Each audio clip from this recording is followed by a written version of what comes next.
case the government asks FEMA for help, the government will be ready there with the military, we're told. It's as health officials race to get vaccines ready. The U.S. government has just gotten 20 million doses, and we're told it could be getting ready to start giving those shots by October, even though the trials for these drugs hasn't even begun yet. Just minutes from now, a panel from the Centers for Disease Control and Prevention in Atlanta is expected to hold a news conference in Atlanta and give its recommendation on how the new vaccine should be handed out.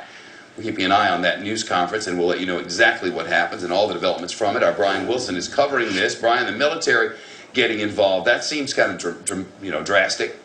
Well, I think it is dramatic, Shep. Fox News has confirmed that Northcom has a proposal sitting on the desk of Secretary of Defense Robert Gates that would authorize the military to back up FEMA should there be an H1N1 pandemic. The proposal comes from Northcom Commander Victor Renoir, who wants permission to set up 5 regional military teams who will respond if FEMA says it needs help. One assumes this might be necessary, Shep, if there were, for example, mass quarantines. Well, there's a hearing today in the Senate on preparing for H1N1. Where are they with this thing?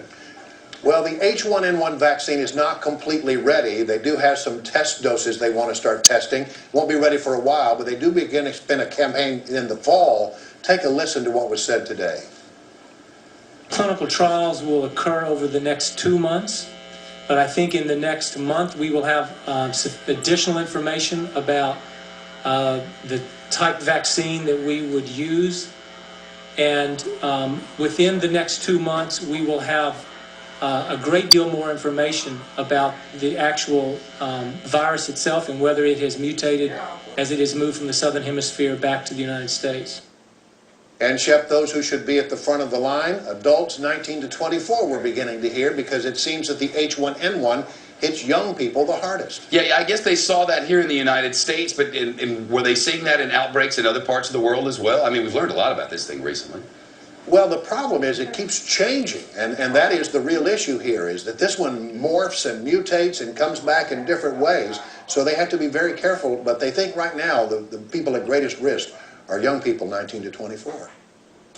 All right, Brian Wilson on Capitol Hill, and of course, reminder, we are tracking H1N1. Can we play that animation again? There we go. Be very afraid. Former Secretary